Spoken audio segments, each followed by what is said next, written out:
think I have a fish. I have a fish. I have a fish. Hold on. My first fish. Yeah.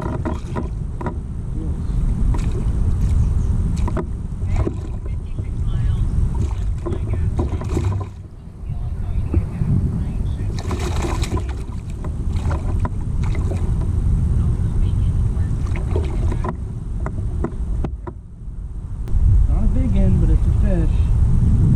When did you go out? A while ago.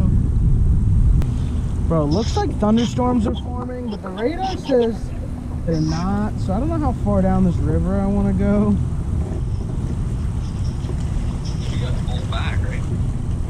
No, I'm like 3/4 of a mile to the swamp. No.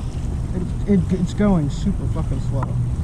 Like, my graph says 0.4 miles an hour I'm drifting. Which means I can go back at it probably like, oh god, there's one. Good one. Good one. I was dead sticking it. Please be a smallmouth, not a walleye. Oh yeah. Oh. Nice. Come here, you. Sorry. Nice. I got one. You got one. It's like a 15-incher. Alright, relax, bro. He came off in the net. Kayak fisherman for being able to take pictures of a fish just sitting on a river. because if that was me, they'd be just bluffing everybody. Oh, bro. My phone fell.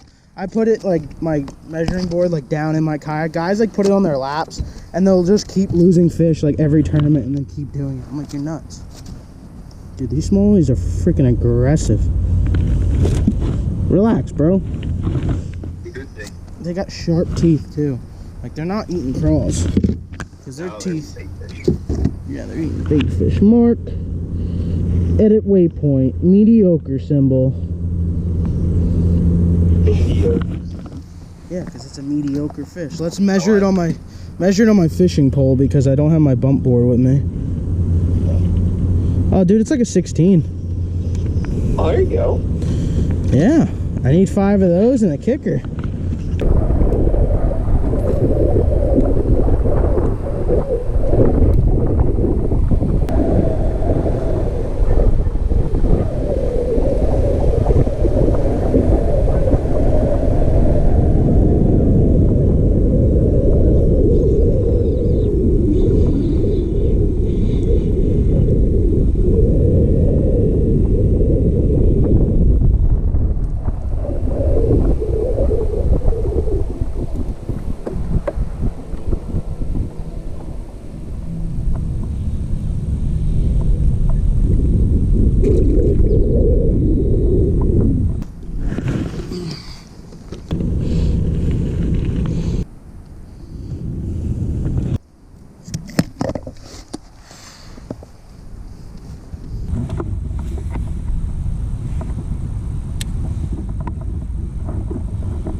That's what we need, tournament day.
I got one. Woo! Jeez, I just hit myself. No, on a drop shot. I just hit myself with it. It's a 4-inch smallmouth.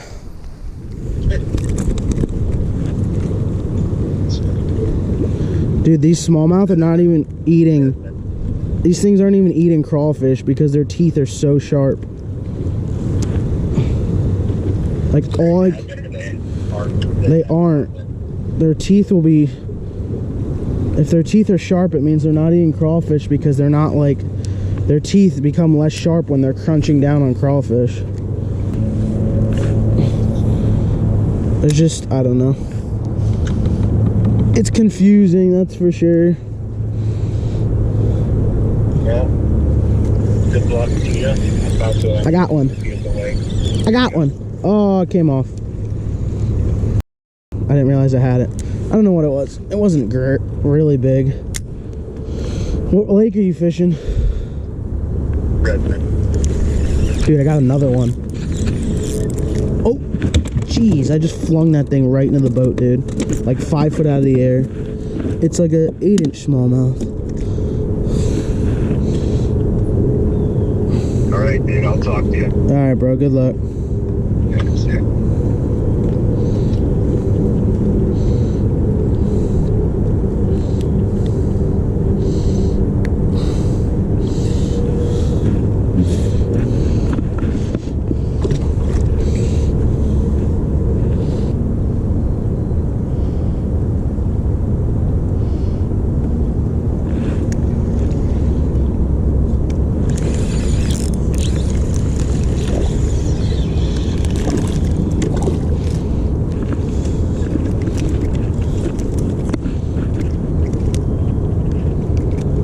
Oh, I found the dinks.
Alrighty guys, first off, sorry for the late postings. As you can tell, between fishing 17 tournaments for the season, a new job and everything, I kind of got burnt out. So apologies in advance, you're seeing this way later than it is. But we got 10 or 12 videos still from the season as you're seeing this, and I got like 4 or 5 of them edited up right now. So we're trying to get a little bit ahead of ourselves, and then we're going to start releasing them as you see this one. We're going to have a bunch more coming. But this is the practice tournament for Elite Kayak Series stop number 3 for the season. There's 4 single-day events, and then there's the championship 2-day event at Champlain. So we are going in with a AOI reasoning. We are going in with a 8th place at Messalonskee and a 12th place at Oneida, I believe it was. Unfortunately, we lost that one fish out of the net at Oneida. If you saw that video, poor net skills. That was just ridiculous. Should have been like a 5th or 6th place finish. But it is what it is. That's fishing. Stuff happens. So we are going into this. Did some research. We have the whole state of Massachusetts to fish. The whole state, Connecticut River. So I did some research. Seemed like the northern end had a good amount of largemouth population, smallmouth population, so that's what I practiced. As you saw, I practiced multiple different areas. First things I want to say is make sure you use a public launch. I ended up day 2 in the morning, went to that marina if you saw, as you guys saw, and it was a $40 launch fee for a kayak. I was there from 7 a.m. and I think I was out by 10 o'clock. There was like one other boat there. The guy made sure he was watching me because there was no one there when I launched to get his money. Little ridiculous if you ask me. So make sure you use a state launch where you don't have to pay $40 for 4 hours on the river. But I wanted to check out that area, and that was the closest way to get there without traveling multiple miles on the river and having to go up. With no motor, it's a pain. The river wasn't flowing fast. It flowed about like 0.7, 0.8 miles an hour. So coming back up, I'm doing around 2 miles an hour, just normal pedaling. So it wasn't too bad, but still, I was trying to save myself time, and it cost me $40, which I kind of knew, but I wanted to do it anyway, hoping that I would end up finding them. Found a couple fish, but nothing worth crazy. But yeah, we went to the largemouth area first. In the afternoon, the first day of practice, I got up there, went and set up my tent site. I was tent camping for this event. And then we went and tried the largemouth area. There's so much good largemouth area, but the fishing was tough. I heard that going into this, that you're only getting a couple largemouth bites a day. So I ended up catching that huge, that big fish, the end of day 1. Lost that other one on the frog. I don't know what that one was. I thought it was a mudfish maybe. Who knows? But, but there's no pattern there. It was cool to catch one on a frog, but there was a lot of water, as you guys saw. I frogged after that fish for the rest of the night for like an hour. No other bites. So it definitely seemed tough. I caught some on the river, so day 2 I went to that marina, like I said, went down that area, caught some decent ones, but nothing crazy. So then I moved and went to one other random spot, which was hard to get to launch. I had to cart my kayak like 300 yards down to the river and take it apart, shove it in the kayak. I wasn't walking back up to the car, so found a couple fish, but again, nothing good size. That river it's not like any river I'm used to. I've only fished the Susquehanna a few times. It's close to me, but that's super shallow. This river was 30 feet deep. That bank I was going down most of the times was around 10 to 30 feet, depending on the area, and I was just chucking the drop shot around and throwing that new Spro worm, and I was catching them, but nothing patternable. So that wraps up the practice video, guys. I hope you enjoyed. Stay tuned for the next video. It's going to be the tournament video, and you'll be surprised where we end up at the end of the day. I can't give you any sneak peeks, but be surprised. It's really going to help AOI for our 3rd event of the season. So hope you guys enjoyed it. If you haven't already, subscribe down below. I appreciate all the support. Like I said, I'm going to get back into posting a bunch more videos, and we'll see you on the next one, guys. Peace.